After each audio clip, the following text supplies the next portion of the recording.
welcome our very distinguished guests from the civil society who are here present. We acknowledge you. Thank you very much for coming to this launch and event. I wish to also acknowledge and welcome members of the diplomatic corps and their representatives who are here present. Thank you for gracing this occasion. It would be inadequate for us not to also appreciate those who are from government, state institutions, either openly or surreptitiously. We welcome you here. We appreciate your presence. Thank you very much for coming to this event, which is not going to take a lot of time, but just to gather to launch our 7 minimum electoral reform fundamentals that will sufficiently prepare our great country, Zimbabwe, for the next level in leveling the playing field of our elections and also creating a platform for a political democracy of our country and making sure that we do not have disputed elections. But, honorable members of parliament, ladies and gentlemen, our councillors, allow me to just say we are meeting within a context of very sad developments in our country. 14 June 2022, our 2 members of parliament, Honorable Job Scala and Honorable Stolle, were arrested. To this day, it has been 105 days, 105 days. They are still incarcerated together with the majority of the victims or those who have been victimized, the Nyatsime 14. What is clear is that this is an assault on democracy, an assault on the will of the people, but also an undermining of the sovereign declaration of the people of Zimbabwe. Because Honorable Scala and Honorable Stolle were elected by the people of Zimbabwe. They are not honorable by mistake. They are not honorable by omission. You don't treat honorable members like common criminals, especially on the basis just of an allegation, which allegation is politically contrived and motivated. What is clear is that Honorable Scala and Honorable Stolle did not commit an offense. Their own offense is to stand against repression, oppression, corruption, dictatorship, tyranny, and bad governance.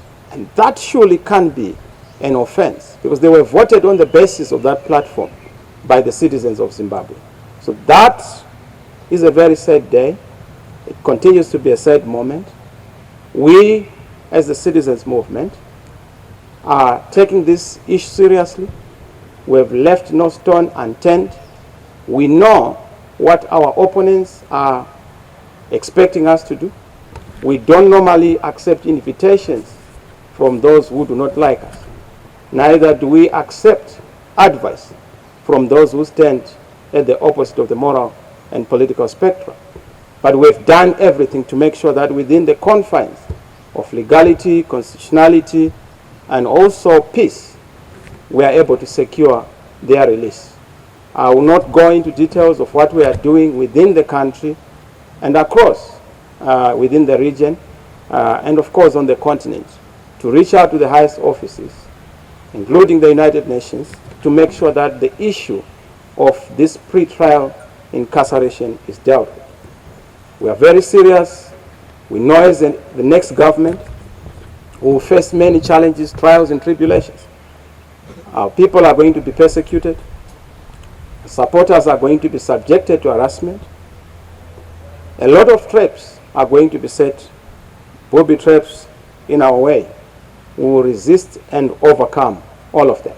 And we remain committed to making sure that we achieve change within our lifetime. And we give our great country better days and better life, happiness for all and freedom for all.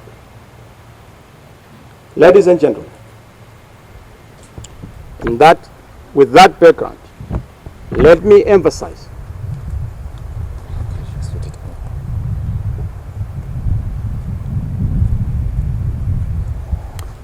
Ladies and gentlemen, with that background, let me just emphasize the fact that this document we are launching today is our humble submission to the ongoing discourse on what needs to be corrected to conduce the environment for elections in our country.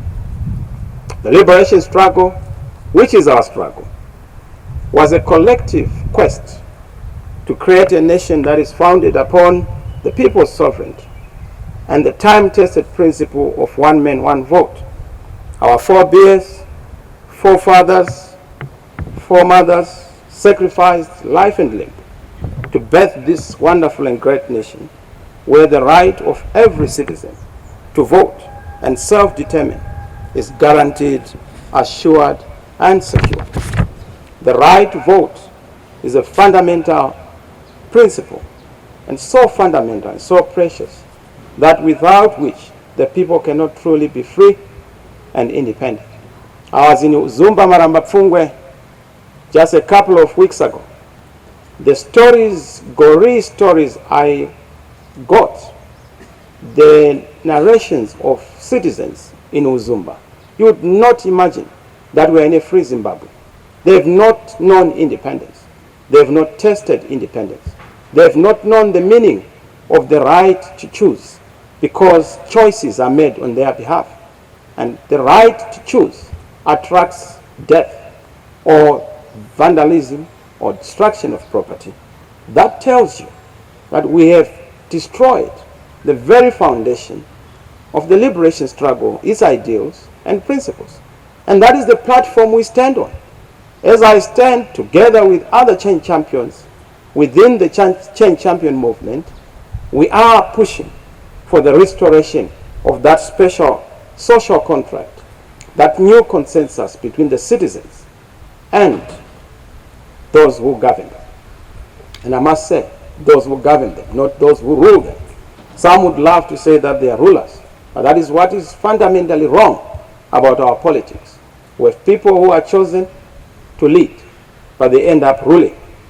And that is the tragedy, not just of our country, but also of the African continent. And that is what we seek to challenge, correct, and put into proper context.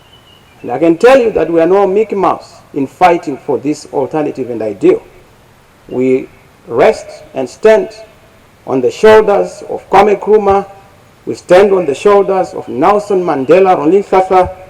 We stand on the foundation of Amilcar Cabral. We stand on the foundation of Frantz Fanon.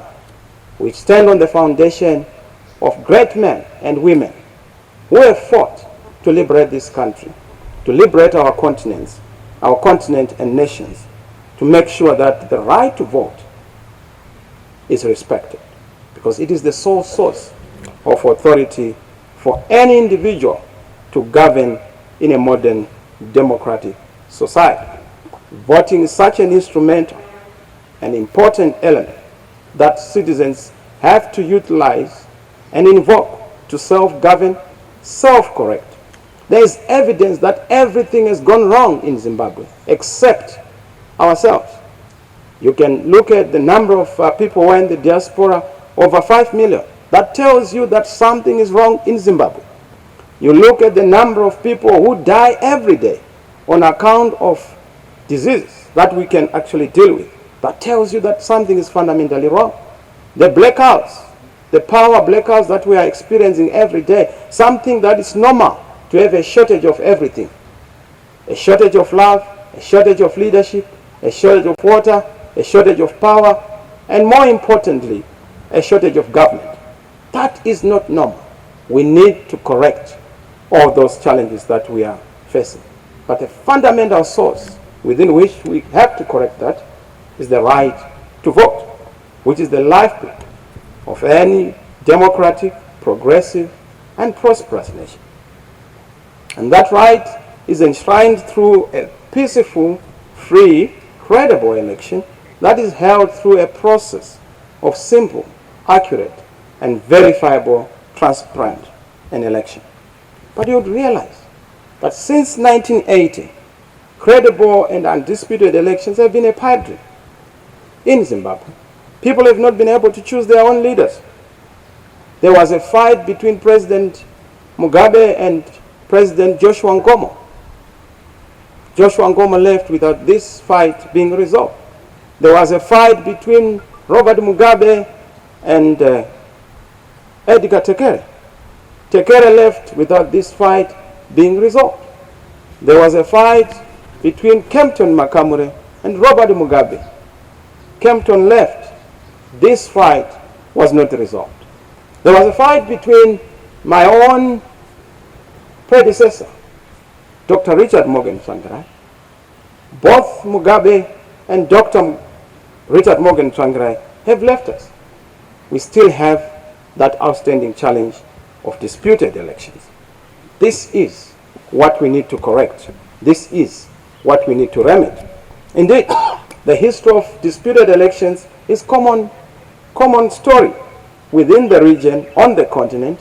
Zimbabwe is known for a testimony of elections that are disputed. That is part of what we need to resolve. It is within this context that we have learned that from 2018, when we had the election observer mission reports and other critical election bodies sharing their perspectives on our election, we have been unfortunate that insufficient work has been done. There hasn't been any appetite to reform and correct all the boxes being ticked that we failed to make sure we put in place. As you know, bad politics corrupts good economics. Our country has been in this inextricable link between bad governance and disputed elections. As we speak, not only do we have a disputed and contested occupant of the presidency, we also have a disputed and contested electoral process. We also have a disputed and contested electoral program and landscape. Certainly, as we look at this crisis of disputed elections, which is the main source of our problems in this country, we need to find a common solution. The solution being our PREPARE document. PREPARE is our humble submission. To say PREPARE as an acronym is Pre-Election Pact on Reforms. This is a product of wide consultative programs with the citizens. We have listened to the voices of the war veterans. We have listened to the voices of the students. We have listened to the voices of labor, trade unions. We have listened to the voices of the women. We have listened to the voices of the church. We have listened across the board in the rural areas, traditional leaders telling us in their own perspective what they need to be seeing put in place. A lot of people complained, particularly those in ZANU-PF, when I mentioned the issue of the United Nations as a multilateral body to oversee and supervise our elections. But I got that from Manicaland, from one of the chiefs who told me, and I will not mention the name, who told me that ZANU-PF must be the last ones to complain about the UN running or supervising the election in this country. Because in 1980, we asked them to do it on our behalf, and the United Nations did a perfect job. So it's not something new, it's not something bizarre. This is coming from the citizens. And when I articulate the citizen voice, don't shoot the messenger. Please understand the substance of the message. It's not my story, it's the story of the Zimbabwean people, the citizens themselves, who are demanding this. As I indicated also, the International Electoral Observer Mission reports were very clear. NDI, IRI, the European Union, the Commonwealth, the African Union, SADC, they had clear and well-articulated recommendations on what should be done to move our country forward. But if you look at it, not a single thing has been done to move the process forward. This is why we contextualize by coming here with our document, PREPARE. PREPARE is our humble submission to prepare for credible elections, to prepare for peaceful elections, but to prepare for undisputed free and fair elections, to prepare even ZEC to respect what God says through his people, to prepare ZEC to be ready for the diaspora vote.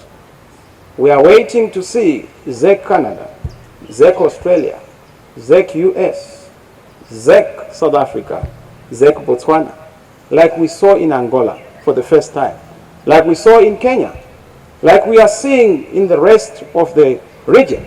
All of the regional countries, they respect the diaspora vote. So for the 7 issues that we have, which are the 7 pillars, we have identified 7 fundamentals that we are saying this is our humble submission on the table to the people of Zimbabwe, to other stakeholders, on how we are going to resolve issues. This is our plan to rescue Zimbabwe. This is our plan to exit our country from this vortex of a political crisis. And we've identified 7 of them. Number 1, the right to vote. Number 2, the credibility of the electoral body and its processes. Number 3, timeous, real-time announcement of the result. We saw it in Kenya, it works. Of course, there are the issues here and there, but we must have people knowing the full result. We have the issue of the credibility of the voters' roll. We have the issue of the security of the voter. We have the issue of the security of the vote. We also have the issue of political freedoms, in particular access to the media. We have issues that we have articulated and raised that we would want to go into without exhausting all of them. We also have the very important issue of the role of our institutions of the state, in particular our security services and the traditional leaders, because they are ours. They need to be respected, and we need to be very clear in terms of what we stand for. Ladies and gentlemen, honorable members of parliament, without wasting too much of your time, members of the diplomatic corps, let me and allow me to just go into the issues without going into the detail, because the document is going to be launched and you have your copy. We are also going to make sure that this document is publicly published and widely circulated. We will get this copy also to our parliament. We will get this copy to ZEC. We will get this copy to SADC, the AU. But more interestingly, we will also make sure that all the other political players, I now understand that we have over 100 political parties in Zimbabwe, and we will just reach out to those whom we understand to be political parties, and I'm saying those whom we understand. So we have those issues, and we are going to raise them with all the key national institutions, regional and international institutions. The first one, the right to vote. In a nutshell, on the right to vote, we want to make sure that all Zimbabweans who are eligible to vote are given access and capacity and mechanism to register as voters. Appropriate mechanisms have to be put in place. We want to see the diaspora vote. Let Zimbabweans in the diaspora be allowed to vote. There can never be taxation without representation. If you believe that we are getting remittances from the diaspora, we can't receive without giving. When we receive the remittances, we must give that right, the right to determine the government, so that there is enhancement of the legitimacy of those who are in government. Prisoners must also be allowed to vote, and mechanisms have to be put in place. People with disabilities, PWDs, and those with special needs also have to be catered for. In particular, I want to see all civil servants, security personnel, and persons on official duty outside their designated polling stations on the election day being given the opportunity to vote. Not a command vote, but their right to self-determine and indicate those whom they want to vote for. Voter registration has been marred by a number of challenges under our government, which is sure to come. We will make sure that there's automatic voter registration, because if we have a citizen's roll, surely we should be able to then, from that digital platform, produce a voter's roll on those who have attained the age of 18. The obligation on the citizen or resident is just to come and indicate the polling station where you want to vote, so that our polling station-based voting is not violated. So voter registration is very important. We also have a raft of issues that we have indicated there. I will not go into the details of them all, But just to suffice to say that we are also emphasizing the issue of voter education, in particular, voter education that ensures the secrecy of the vote by the Zimbabwe Electoral Commission and also other stakeholders. ZEC must be, as an obligation, be asked to dispel misinformation and propaganda that some elements have been peddling, particularly in the countryside, that people would know where you would have voted, and that you will be killed if you vote for the alternative, and that if you vote overwhelmingly for the alternative, you will die. I'm sure this lie has been dispelled in Bulilima Mangwe. In Bulilima, we managed to win of the 3 seats that were being contested. ZANU-PF had all of them. In 2018, we won 2 of them. And after winning 2 of them, I haven't heard that there's one person who has died on account of having voted for us. That is sufficient evidence that the citizen movement is on the move. And of course, you know, the by-elections that we have had, we have won over 65% so far. Out of the MPs, 28, we won 19. Out of the 126 ward council elections, we've managed to win about 84. That tells you that we are a serious force. And that's why you listen to ZANU-PF, they are panicking like a snake. They understand that they are fighting a baobab tree and they want to cut it using a razor blade. They will not succeed. They are panicking. We are on the move. We are unstoppable. And they will not be able to stop us, I can assure you. They will try all sorts of tactics. We are on the move and we are in the driving seat. That's why they are backing, because they know that we are the dog with the bone. And we are not moving. We are not moving sideways. We are not moving backwards. We are very clear about what we are doing. So the right to vote, thank you. The right to vote is fundamental, especially the issue of what is in the Constitution, Section 67, that entails the right of all the citizens to have, franchise in voting and in joining a political party of their choice. Number 2 is the credibility of the voters' roll. On this, I will not go into detail, but 2 things that we are going to emphasize. 1, let all the political parties and their representatives sign off an audited voters' roll before the voters' roll is allowed to be authenticated and validated. Number 2, we want to make sure that when we go to an election, let us agree on an audited voters' roll. That has been the case in the region. The voters' roll must be audited. We don't want an unaudited voters' roll that changes every day. I think our champion, Ellen, mentioned that we asked the SNEC to get a voters' roll. They kept on playing around the voters' roll, saying that, look, the one that you have is not the appropriate one. So we don't want a voters' roll that changes depending on the weather on a particular day. That has to be sorted out. We also want the issue of assisted voters to be dealt with, especially a separate role to be created for those people who would say they want to be on the assisted voters roll, so that we know in advance the people who are there and they are not there on account of coercion, command voting, or other intimidatory tactics. Number 3, the issue of a real-time credible results management system. Let there be real-time announcement of the votes. This system by some other guy who said we must do meticulous verification for over 2 weeks. Yes, the law now is a prescribed time frame, but we want the result to be announced at the polling station. Let the presidential election be announced at the polling station where people have voted, the MPs vote, the councillors vote.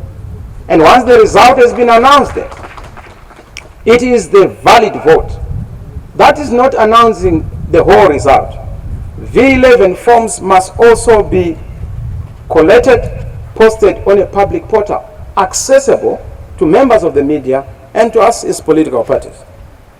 If Mr. Mnangagwa wins that kind of an election, I'll be the first one to be before the whole world. CNN, BBC, RT, all the international television stations, to congratulate him and encourage him. And I'll happily accept the role that people of Zimbabwe would have assigned to me. What we will not accept is when people of Zimbabwe vote for us, Mr. Mnangagwa says, no, you must be opposition, come and be my guy. playing to my tune. No, we don't listen to the tune of a competitor. We listen to the tune of those who give us the mandate, the citizens of Zimbabwe.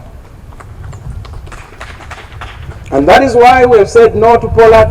That is why we have said no to backdoor into parliament. I was not elected to represent people in parliament. If I wanted to be a parliamentarian, I would have remained in Kwazan. But now they have their honorable MP, Charlton Wende.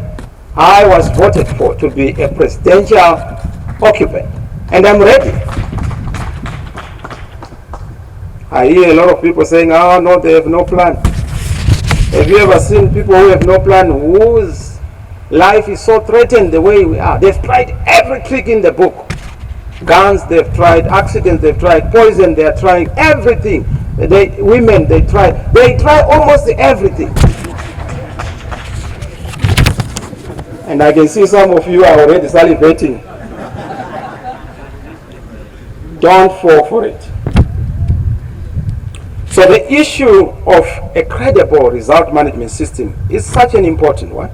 And we have a raft of measures that we are putting in place that we're also suggesting as a way forward. Number 4 is the integrity of the election and electoral processes, especially the appointment of ZEC personnel. And I'm about to finish now. The issue of the commissioners, staff, polling officers should be purely on merit, competence, and all the officials must pass the critical test. Number 1, the integrity test. Number 2, the professionalism test. Number 3, the independence test. Number 4, the accountability test. Number 5 is the patriotism test. Now, if you look at some of them, they are clearly and blatantly partisan. They do not know the difference between ZANU-PF and Zimbabwe. There is a difference. You don't serve a political party. You serve the country. Whoever wins, that is the decision of the people of Zimbabwe.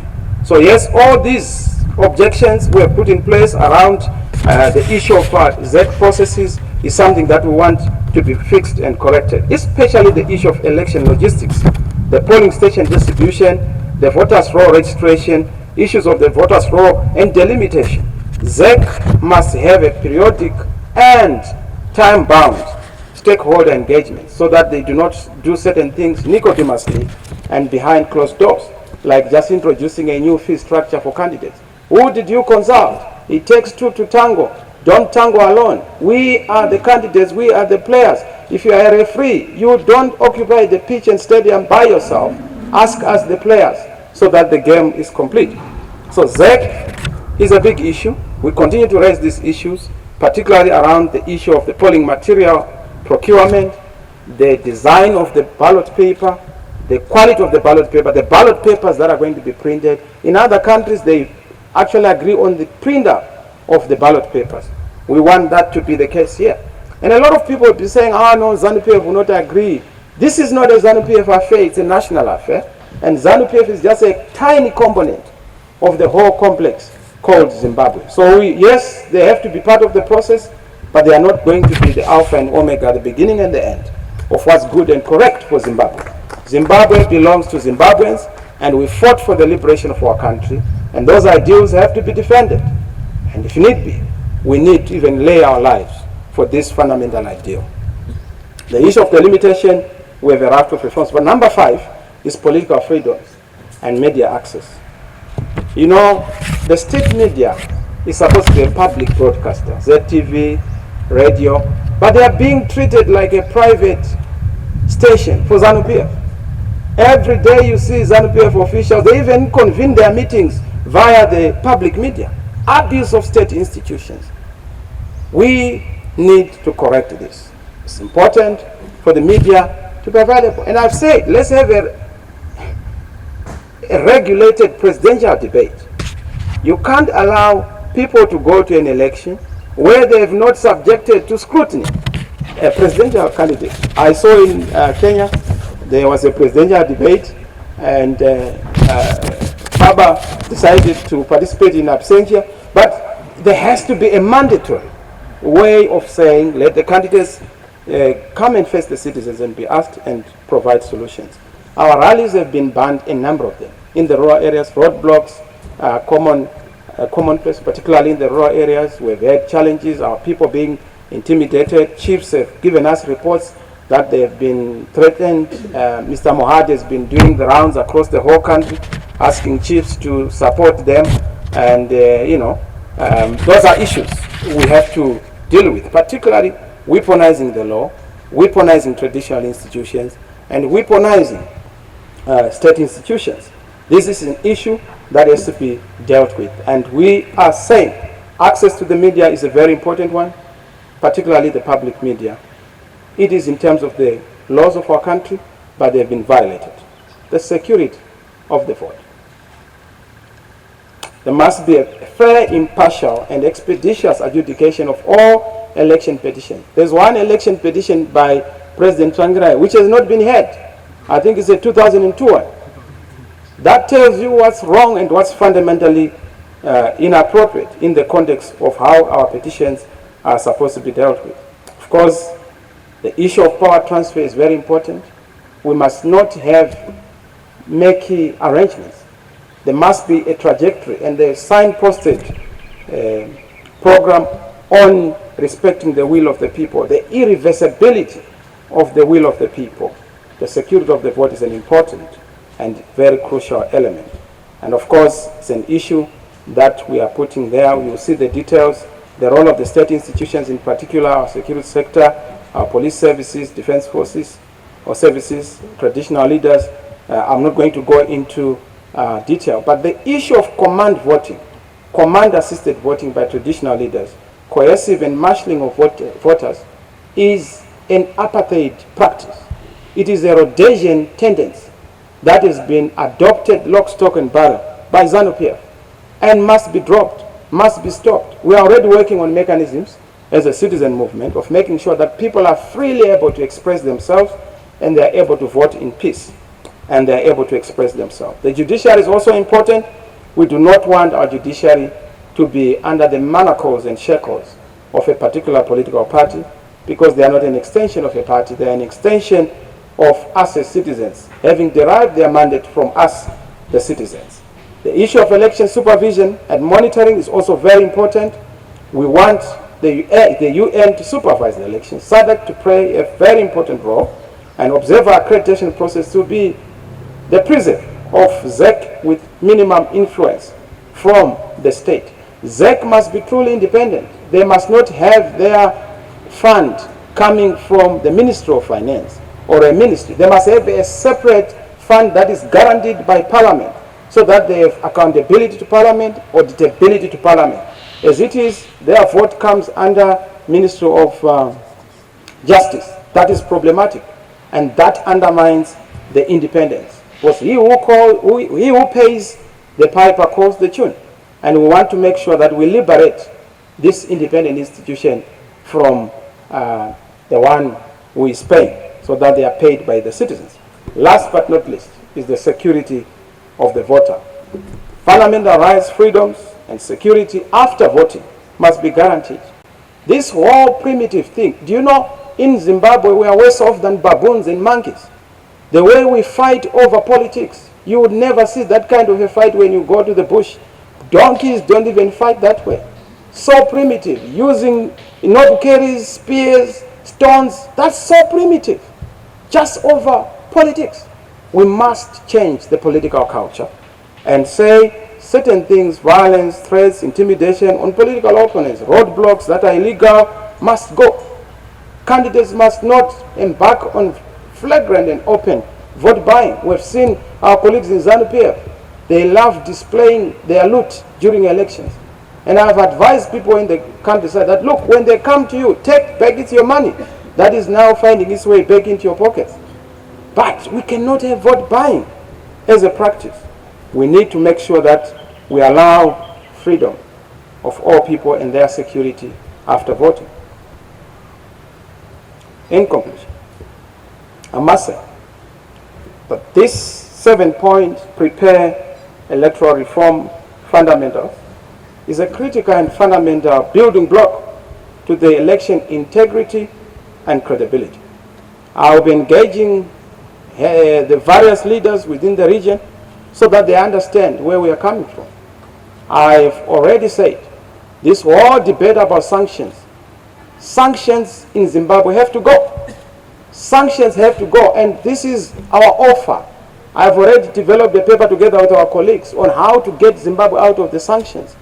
This is what we are going to put in place to SADC, to the international community, the way out of sanctions. Part of it is this prepare document, because prepare is our banner of peace. Prepare is our banner of legitimacy. Prepare is our banner of credibility. And that is why we must give effect to these requirements, because this is the new consensus post-independence that has to be built around transforming our country. Having done all this extensive consultation with the citizens, I'm sure you know that the issues I'm saying and mentioning are a profound and modest indication of the requirements that Zimbabweans are asking for in order for us to have a free and fair election outcome. A new great Zimbabwe in our lifetime is a possibility. We can make it. One people united, one nation, one vision. God bless you. God bless Zimbabwe. God is in it. I thank you.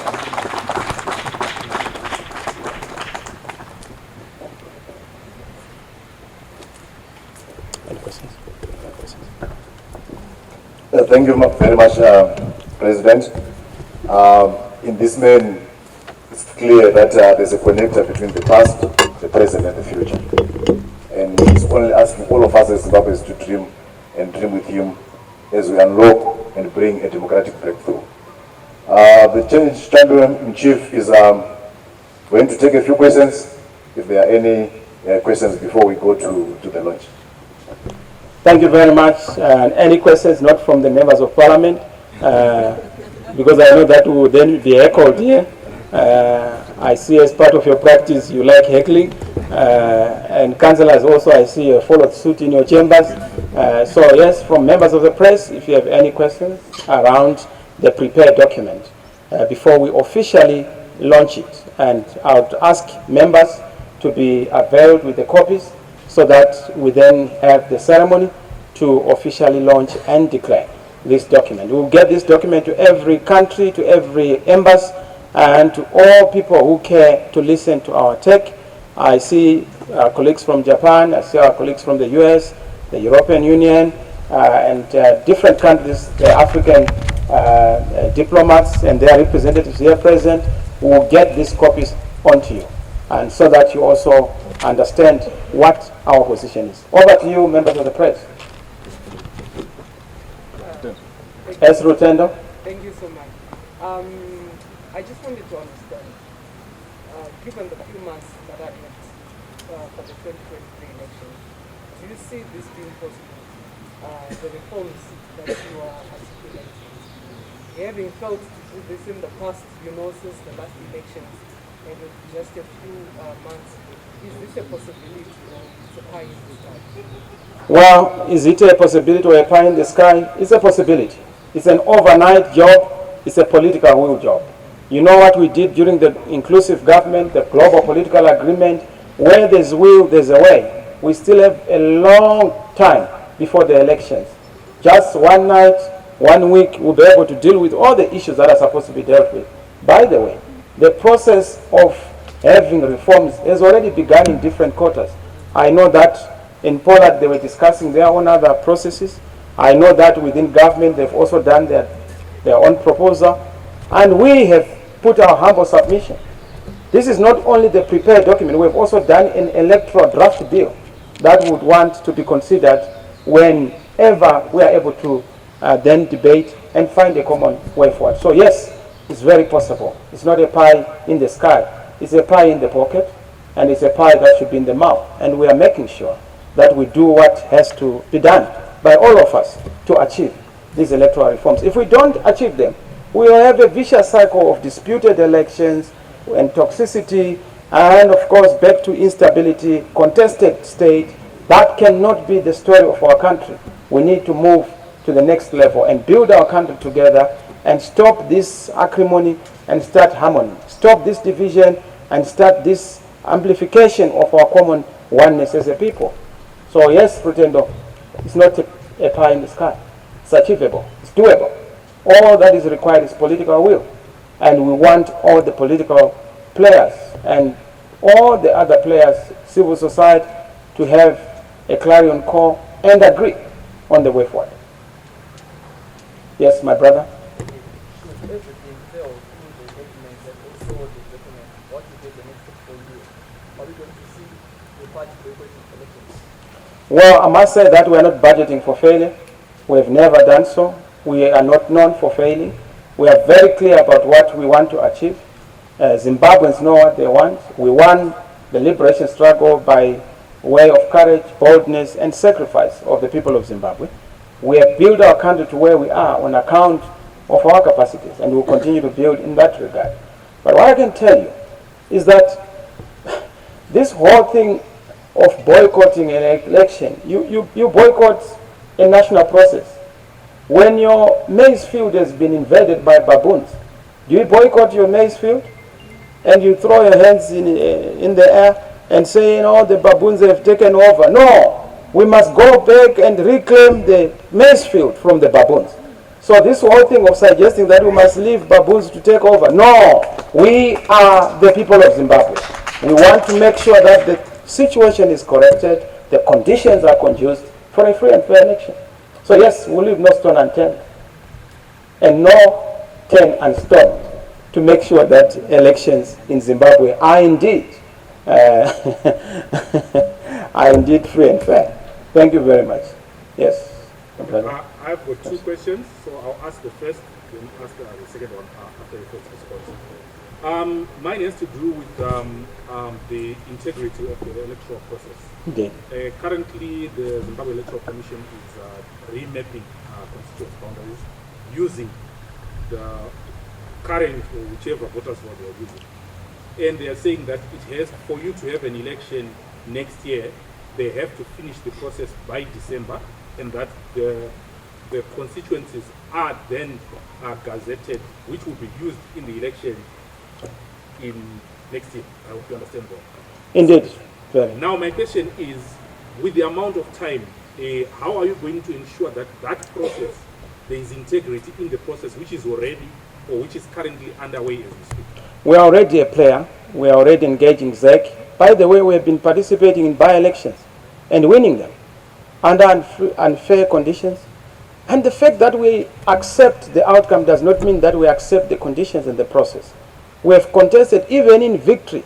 We have shown the magnanimity and humility to express the areas that we feel have to be remedied and corrected. So yes, we are already engaging with ZEC. There are other processes that we are engaging in, and we are emphasizing the integrity of the process by involvement and inclusion. That's why in our reform proposal, we would want time-bound and also agreed upon regular consultations so that we are also part of the process, and these processes are not done behind iron curtains. We want this process to be above board. So time is there.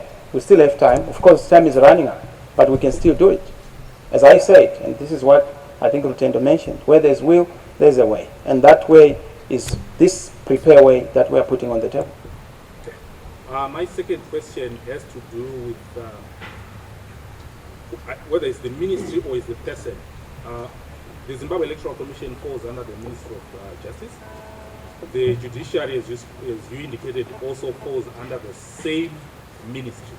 How are you going to ensure that there is separation of powers? Because just recently the Minister of Justice made it public that when it comes to disputes, they are not even going to allow foreigners to be involved. They have already taken a position, yet it's the ministry that administers both the elections and the justice department. Well, I'm so happy that you are articulating one of the problems that we have, and you seem to be very eloquent in that problem diagnosis. And the definition of the solution is in our proposal in Prepare. And we've given a humble thing. We need accountability, we need independence, and that has to be a product of a political process. And this is our clarion call. It's going to be a politically negotiated process. Yes, we have had politically negotiated processes in the past. It has been elusive in the recent past, but we still are confident that nation building is not a solo affair, is not a partisan affair. We need to bring all the key stakeholders together to fashion the common way forward together and bring back independence and professionalism to our courts.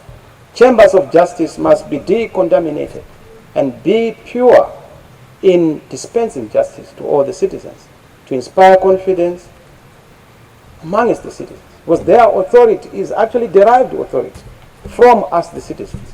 So it's something that is achievable, and it will be part of the political process, and we'll achieve it. Thank you very much. I think I'll take two last questions. We've done a fantastic job, I think, within a short space of time. Yes, my sister, then Lieutenant, I think you want to have a second bite. Thank you very much. My name is Kapasma from Newsday. Newsday, thank you. I've realized some of the issues we have been raising are legislative, which would require the legislators of the CCC to act, as ZEC has always said, that it doesn't make legislative reforms. It's for the legislators to come forward and push for those things. Now I'm seeing we have this other part is ruling. Do you see CCC sailing through with these reforms in Parliament and have them implemented for the forthcoming elections? And also looking at the issue of time, which was highlighted by. Thank you, Tafazwa. The reason why members of Parliament are here is just to demonstrate our commitment to make sure that we do our part. But this is not a partisan thing. It's not a CCC thing. It's a national issue. Elections are not a party affair. We are not talking about primary elections or internal elections. We are talking about national elections. So it's not about political parties. It's about all of us as stakeholders coming together to find a common way forward. It's not an easy fight, but it's a fight that has to be won. So yes, Tafazwa, I hear you. Time, you go back to time again. Time is there.